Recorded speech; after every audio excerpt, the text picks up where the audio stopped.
Basic कन्ट्रोलहरुको बारेमा पढेको थियौं र जस्तो अब्जेक्ट भनेको चाहिँ युजर इन्टरफेस एलिमेन्ट जुन चाहिँ हामीहरु भिजुअल बेसिकको टुलबक्स कन्ट्रोलबाट चाहिँ क्रिएट गर्न सक्छौं अथवा चाहिँ ड्र्याग एन्ड ड्रप गर्न सक्छौं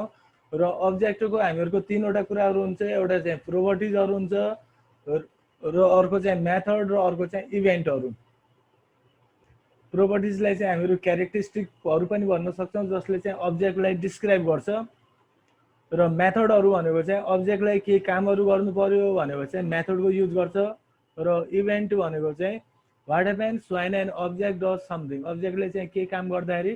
केले कन्ट्रोल प्रोपर्टिजहरुको बारेमा पनि पढेको थियौं सुरुमा चाहिँ अब्जेक्ट दिने त्यस अब्जेक्टको नाम दिने त्यसपछि डट र प्रोपर्टी सेट गर्ने र इज इक्वल टु भ्यालु र जस्तो एक्जाम्पल पनि लेखेको थियो हामीले fun1 dot caption is equal to value र हामीहरु चाहिँ कन्ट्रोल मेथडहरुको बारेमा पढौं है आज हिजो चाहिँ यो पढ्दा पढ्दै हामीहरुको लाइट गएको थियो यहाँसम्म पढेको चाहिँ हामीहरुले लाइट गएको थियो र यसरी रिभिजन गरौं र control methods A method is a procedure created as a member of a class and they cause an object to do something. So method भनेको चाहिँ procedure अथवा चाहिँ हामीहरु फंक्सन पनि भन्न सक्छौं र created by member of a class र जुन चाहिँ member of class को चाहिँ हामीहरुले क्रिएट गरेको हुन्छौं अथवा चाहिँ procedure भनेको चाहिँ हामीहरुको member of class जस्तो हामीहरु C++ पढ्दाखेरि पनि हामीहरु के हुन्थ्यो सुरुमा चाहिँ एउटा क्लास क्रिएट गर्थ्यौं र क्लास भित्र के हुन्थ्यो हामीहरुको मेम्बर फंक्सनहरु हुन्थ्यो र मेम्बर डाटाहरु हुन्थ्यो है र त्यसै गरी यसमा पनि हामीहरुको भिबीमा पनि एउटा क्लास हुन्छ र क्लास भित्र चाहिँ हामीहरुको प्रोसिड्युरहरु हुन्छन् जसलाई चाहिँ हामीहरु सब भनेर पनि भन्न सक्छौं अथवा चाहिँ मेथडहरु भनेर पनि भन्न सक्छौं र methods are used to access or manipulate the characteristics of an object or a variable र मेथडहरु चाहिँ म्यानिपुलेट गर्नको लागि अथवा चाहिँ एक्सेस गर्नको लागि के एक्सेस गर्नको लागि क्यारेक्टरिस्टिक अफ अब्जेक्ट अथवा चाहिँ भ्यारिएबलहरुको मेथडहरु भ्यारिएबलहरु अथवा चाहिँ अब्जेक्टहरुको चाहिँ क्यारेक्टरिस्टिकहरुलाई चाहिँ एक्सेस गर्नको लागि अथवा चाहिँ म्यानिपुलेट गर्नको लागि युज हुन्छन् र there are mainly two categories of method you will use in your class र मेथडहरु चाहिँ जनरली दुईटा क्याटेगोरीको हुन्छन् फर्स्ट छ if you are using a control such as one those provided by the toolbox you can call any of its public methods the requirement of such a method depends on the class being used र यदि हामीहरु टुलबक्स भित्र provided गरेको चाहिँ कन्ट्रोलहरु use गरिराछौं भनेपछि हामीहरु त्यसको कुनै पनि public मेथडहरु आफ्नो मेथड क्रिएट गर्न सक्छौं है यदि त्यहाँ प्रोवाइडेड गरेको मेथडले काम गर्न सक्छ भनेपछि चाहिँ ठिकै छ र यदि काम गर्न सक्दैन भनेपछि हामीहरु आफ्नै मेथड पनि क्रिएट गर्न सक्छौं जस्तो for example the message box control as a method named show which is called in the code snipped below र जस्तो यहाँ चाहिँ हामीहरुको मेसेज बक्सको चाहिँ हामीहरुको मेथड छ शो भन्ने हामीहरुको मेथड भयो है शो भन्ने मेथड छ जसले चाहिँ हामीहरुको हेलो वर्ल्डलाई शो गर्छ र यो हामीहरुको भिजुअल बेसिकमा लेखेको एउटा सिम्पल प्रोग्राम र यो कोडहरुलाई हामीहरु भिजुअल स्टुडियोमा लेखेर रन गर्न सक्छौं जस्तो सुरुमा छ पब्लिक क्लास fun1 यो चाहिँ हामीहरुको क्लास हो सुरुमा क्लास स्टार्टिङ भइराछ यहाँ र त्यसपछि यहाँ चाहिँ एन्डिङ भइराछ र त्यसपछि हामीहरुको प्रोसिड्युर अथवा चाहिँ फंक्सन स्टार्ट भयो र फंक्सनको नामको स्टार्टिङमा लेखिराछ हामीहरु प्राइभेट भनेर र त्यसपछि सब लेख्नु पर्यो र त्यसपछि फंक्सनको नाम र त्यसपछि चाहिँ आर्गुमेन्टहरु दिइराछ हामीहरु by val sender as system dot object र त्यस्तै गरेर by value as system dot event argument handle button 1 dot click र यसमा चाहिँ यो हामीहरुको मेथडको नाम दिने सिन्ट्याक्स अथवा चाहिँ प्रोसिड्युरको नाम दिने सिन्ट्याक्स जस्तै हो र यो चाहिँ हामीहरुको प्रोसिड्युर हो मेसेज बक्स डट शो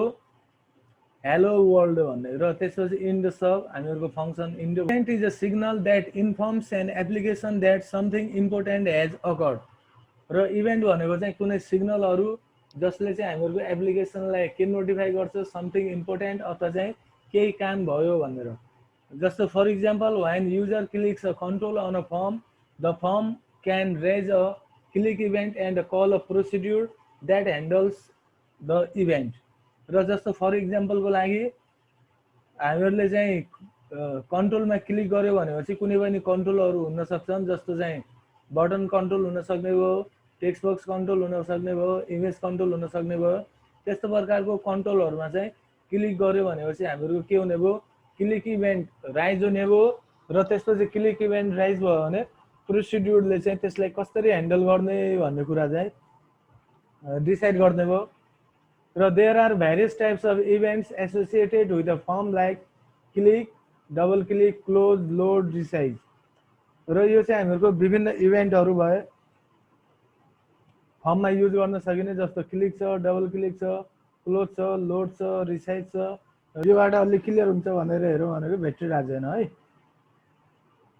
र जस्तो इभेन्ट भनेको चाहिँ हामीहरूको कुनै सिग्नल जसले चाहिँ एप्लिकेसनलाई केही इम्पोर्टेन्ट टास्क चाहिँ अकर्ड भयो भनेर इन्फर्म गर्छ।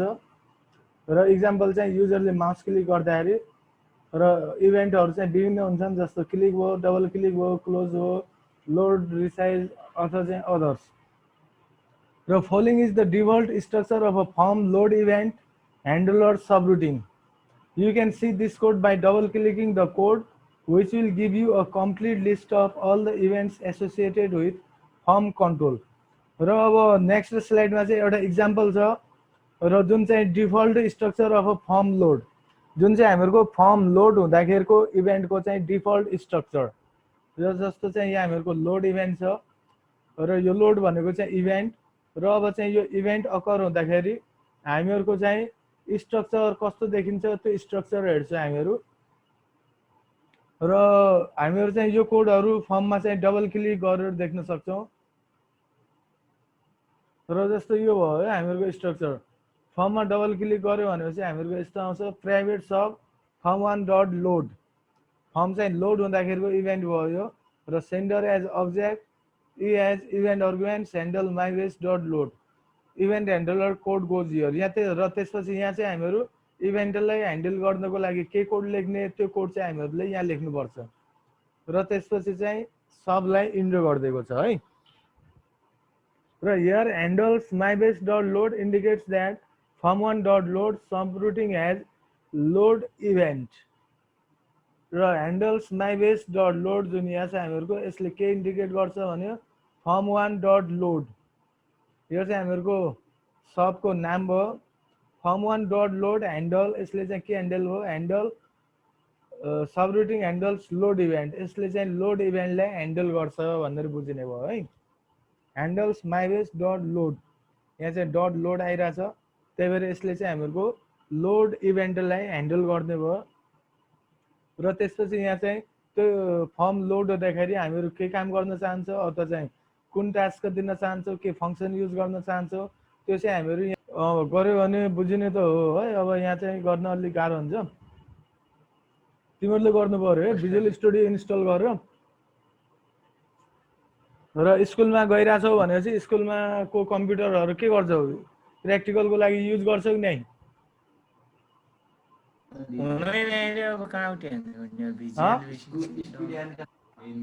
भिजुअल बेसिक त डाउनलोड गर्ने नि। नेट स्लो चल्दैछ कि सर। ए र त्यसपछि सिडीहरू पनि पाइन्छ। एउटा सिडी स्कुलमा पनि थियो है, भिभी 2010 को सिडी स्कुलमा थियो, पुरानो 12 सायद। त्यहाँ कोसँग छ, कहाँ छ, के छ त्यो चाहिँ मलाई पनि थाहा भएन है। त्यो पुरानो विद्यार्थीहरूसँग छ कि स्कुलमै छ कि कहाँ छ त्यो थाहा भएन मलाई पनि। यहाँ ब्याकअप त छ मेरो कम्प्युटरमा है, अब ब्याकअपको लागि पनि ब्याकअप प्रोभाइड गर्न पनि समस्या छ। अन्त कम्प्युटरहरू युज गर्न पाइन्छ कि नै आजभोलि स्कुलको ल्याबको कम्प्युटरहरू? पाइन्छ पाइन्छ सर, मजाले पाइन्छ। ए अनि खाली टाइममा त्यहाँ प्र्याक्टिकल गर्दा पनि हुन्छ होइन तिमीहरूले? टाइमै नै हान्नु सर। र त्यसपछि हामीहरूको नेक्स्ट टपिक छ डेभलपिङ एप्लिकेसन यामडिआई र त्यस्तै गरेर यासडिआई। र YAMDI भन्नाले चाहिँ मल्टिपल डकुमेन्ट इन्टरफेस, SDI भन्नाले चाहिँ single document interface. The Visual Basic programming environment provides developers with a choice of user interface methods for their applications, including the single document interface and the multiple document interface. र visual बेसिकको programming इन्भाइरोमेन्टले चाहिँ डेभलपरहरूलाई चाहिँ interface choose गर्नको लागि option अलो गर्छ। कस्तो प्रकारको environment choose गर्ने, single document environment हो कि मल्टिपल डकुमेन्ट इन्टरफेस हो कि त्यस्तो प्रकारको कुन इन्टरफेस चुज गर्ने भनेर चाहिँ हामीहरू डिसाइड गर्न सक्छौँ है। र many modern applications use single document interface but you might find multiple document interface more appropriate for programs or applications that use multiple user interface tabs. र हामीहरूको चाहिँ विभिन्न मोडर्न एप्लिकेसनहरूले चाहिँ सिंगल डकुमेन्ट इन्टरफेसहरू पनि युज गर्छन्, तर चाहिँ मल्टिपल डकुमेन्ट इन्टरफेस पनि कुनै एप्लिकेसनहरूको लागि चाहिँ सुटेबल हुन्छ जसमा चाहिँ युजरलाई मल्टिपल इन्टरफेस ट्याबहरू चाहिँ चाहिरहेको हुन्छन् है। र the newer Microsoft foundation class YAMFC makes it easy to work with both SDI and YAMDI applications. र माइक्रोसफ्ट फाउन्डेसनले चाहिँ हामीहरूको दुईटै सिंगल डकुमेन्ट इन्टरफेस र मल्टिपल डकुमेन्ट इन्टरफेस दुईटैसँग इन्टरफेस गर्न अथवा चाहिँ युज गर्नको लागि चाहिँ सजिलो तरिका प्रोभाइड गरिदिएको छ। र यहाँ फर्स्टमा चाहिँ हामीहरूको about single document interface. Most applications use single document interface. Each window of the application hold a single document. र हामीहरूको चाहिँ मोस्ट एप्लिकेसनहरूले सिंगल डकुमेन्ट इन्टरफेसहरूलाई युज गरेर हुन्छन् र त्यस्तो प्रकारको इन्टरफेसमा चाहिँ एउटा विन्डोले एउटा सिंगल डकुमेन्टलाई होल्ड गर्छ है। So if the user wants to open more document with that application, he must open a new window. र यदि चाहिँ त्यसमा नयाँ डकुमेन्ट ओपन गर्नु पर्यो भनेपछि नयाँ विन्डो खोल्नु पर्छ। र it's also the default mode when building an application with visual basic. र यो चाहिँ भिजुअल बेसिकसँग एप्लिकेसन डेभलप गर्दाखेरिको डिफल्ट मोड पनि हो। र जस्तो windows notepad is an example of typical single document interface. र जस्तो यो हामीहरूको नोटप्याड खुल्यो र नोटप्याड भनेको पनि हामीहरूको चाहिँ एक प्रकारको सिंगल डकुमेन्ट इन्टरफेस। र सिंगल डकुमेन्ट इन्टरफेसमा चाहिँ के हुन्छ भनेपछि जस्तो हामीहरूको यो खुल्यो भनेपछि यो एउटा हामीहरूको विन्डो भयो है। यो चाहिँ एउटा विन्डो भयो। र जस्तो अब यसमा चाहिँ नयाँ फाइल क्रिएट गर्नु छ हामीहरूले न्यू गर्यो भनेपछि यसैमा चाहिँ त्यो अगाडिको कुराहरू हट्यो है सबै कुराहरू। र जस्तो अब चाहिँ नयाँ फाइल खोल्नु छ भनेपछि हामीहरूले अथवा चाहिँ जस्तो ओपन गरौँ। अब यहाँ हामीहरूको नयाँ इन्टरफेस खुल्यो है, दुईवटा डकुमेन्टहरू खुल्यो, एउटा चाहिँ यहाँ खुल्यो र एउटा चाहिँ यहाँ खुलिरहेछ होइन। र यस्तो प्रकारको कुनै नयाँ फाइलहरू खोल्दाखेरि चाहिँ हामीहरूको त्यही डकुमेन्टमा देखिँदैन, नयाँ विन्डो खुल्छ भनेपछि त्यस्तो प्रकारको इन्टरफेसलाई चाहिँ सिंगल डकुमेन्ट इन्टरफेस भनिने भयो। अथवा चाहिँ एउटा डकुमेन्टमा हामीहरू एउटा फाइललाई मात्रै हेर्न सक्छौँ। यो एउटा विन्डो खुल्यो र यो विन्डोमा हामीहरू एउटा फाइल मात्रै भ्यू गर्न सकिने भयो है। र यदि नयाँ फाइललाई भ्यू गर्नु छ भनेपछि हामीले यस्तो प्रकारको नयाँ विन्डो खोल्नुपर्छ। र नयाँ विन्डो खोल्यो भनेपछि हामीहरूको यस्तो प्रकारको इन्टरफेस चाहिँ हामीहरूको सिंगल डकुमेन्ट इन्टरफेस भयो। तर हामीहरूको मल्टिपल डकुमेन्ट इन्टरफेसमा चाहिँ हामीहरू एउटा नै विन्डोमा मल्टिपल फाइलहरूलाई भ्यू गर्न सक्छौँ है। र जस्तो यहाँ फाइल न्यू गर्यो भनेपछि अब चाहिँ यो कुराहरू हामीहरूको हराइहाल्यो है, हराइहाल्यो। त्यो कुराहरूलाई चाहिँ हामीहरू हेर्न सक्ने भएनौँ। र जस्तो फेरि अर्को फाइल खोल्यो भनेपछि हामीहरूको जस्तो यो खोल्यो भनेपछि हामीहरूको नयाँ विन्डो ओपन भयो होइन। यसैमा चाहिँ हामीहरूको नयाँ विन्डो ओपन भयो, जस्तो तीनवटा विन्डो ओपन भइहाल्यो। र यस्तो प्रकारको इन्टरफेस जुन इन्टरफेसमा चाहिँ हामीहरू एउटा विन्डोमा एउटा डकुमेन्टलाई मात्रै भ्यू गर्न सक्छौँ, यस्तो प्रकारको इन्टरफेस भनेको चाहिँ सिंगल डकुमेन्ट इन्टरफेस। जस्तो चाहिँ हामीहरूको इक्जाम्पलको लागि नोटप्याड छ र त्यस्तै गरेर हामीहरूको माइक्रोसफ्टको प्याकेजहरू जस्तो वर्ड हुन्छ, एक्सेल, पावर पोइन्ट, तिनीहरू पनि हामीहरूको सिंगल डकुमेन्ट इन्टरफेस हुन्छन् है। र त्यस्तै गरेर इमेजहरू भ्यू गर्नु छ भनेपछि चाहिँ हामीहरू चाहिँ एउटा इमेज भ्यू गर्यौं र त्यसपछि सिंगल डकुमेन्ट इन्टरफेस हुन्छ इमेजेसहरुमा देखियो हैन एउटा र यो चाहिँ हामीहरुको विन्डोज फोटो भ्युअर र यसमा चाहिँ अब अर्को फिगर हेर्नु पर्यो भनेपछि अर्को इमेज हेर्नु पर्यो भनेपछि हामीहरुले फेरि नयाँ विन्डो खुल्छ है हामीहरुको यसै विन्डोमा खुल्दैन हामीहरुको नयाँ विन्डो खुल्यो यहाँ अर्को आयो है हामीहरुको एउटा विन्डो चाहिँ यो भयो हामीहरुको एउटा विन्डो यो भयो र अर्को विन्डो चाहिँ यो भयो हामीहरुको र एउटै विन्डोमा यो दुईटै इमेजेसहरुलाई चाहिँ हामीहरु भ्यू गर्न सक्दैनौ र यस्तो प्रकारको इन्टरफेस चाहिँ हामीहरुको सिंगल डकुमेन्ट इन्टरफेस बुझ्यो सिंगल डकुमेन्ट इन्टरफेस भनेको सर हजुर sir yes sir and single document interface work very well with multiple monitors and multiple virtual desktop र सिंगल डकुमेन्ट इन्टरफेस चाहिँ हामीहरुको मल्टिपल मोनिटरहरु कनेक्टेड छन् भनेपछि त्यस्तोमा राम्रोसँग काम गर्छ त्यस्तै गरेर मल्टिपल भर्चुअल डेस्कटपहरुमा पनि इजिली काम गर्ने भयो है र it also allow users to switch between multiple open documents using native Windows taskbar र नेटिभ विन्डोज टास्कबार भनेको चाहिँ यो भयो हामीहरुको तल र यहाँबाट चाहिँ हामीहरु स्विचिङ गर्न सक्छौं जस्तो यहाँबाट यहाँ आउन सकिने भयो र यहाँबाट यहाँ आउन सकिने भयो है हामीहरु विन्डोजको चाहिँ नेटिभ विन्डोज टास्कबार भन्नाले हामीहरुको जुन यो डाउनमा देखिराछ यो चाहिँ नेटिभ विन्डो टास्कबार भयो र यहाँबाट मात्रै हामीहरु switch taskbar and task manager rather than through a special code that you need to write into your application र हामीहरु आफ्नो एप्लिकेसनको लागि कोडहरु नलेखेको पनि यहाँबाट चाहिँ स्विचिङहरु गर्न सक्छौं र त्यसपछि नेक्स्ट चाहिँ हामीहरुको multiple document interface multiple document interface were popular in version of windows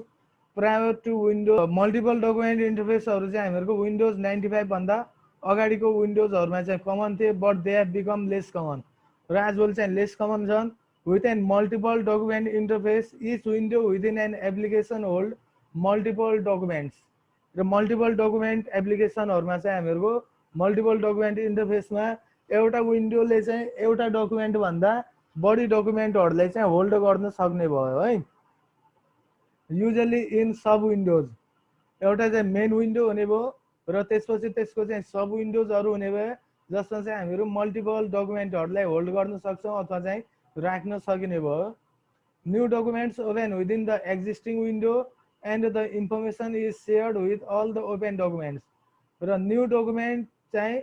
existing विन्डोमा नै ओपन हुन्छ and information is shared with all the open documents र इन्फर्मेसनलाई चाहिँ हामीहरु जति पनि ओपन डकुमेन्टहरु छन् त्यो ओपन डकुमेन्टहरुसँग चाहिँ शेयर गर्न सक्छौं जस्तै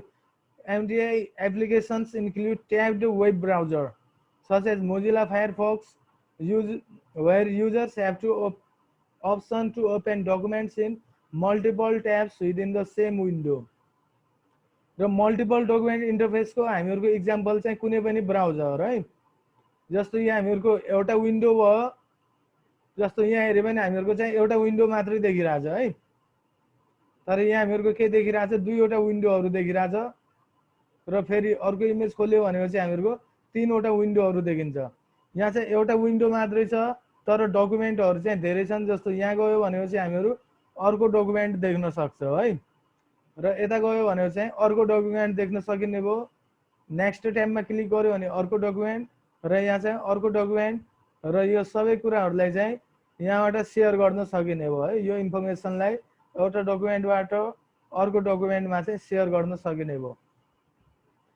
र भिजुअल स्टुडियो अथवा चाहिँ भिजुअल बेसिकको युज गरेर हामीहरु सिंगल डकुमेन्ट इन्टरफेस अथवा चाहिँ मल्टिपल डकुमेन्ट इन्टरफेस दुईटै प्रकारको इन्टरफेसहरु applications can often handle multiple documents more readily than HDI programs र मल्टिपल डकुमेन्ट इन्टरफेसले चाहिँ हामीहरुको मल्टिपल डकुमेन्टहरुलाई इजिली ह्यान्डल गर्न सक्छ है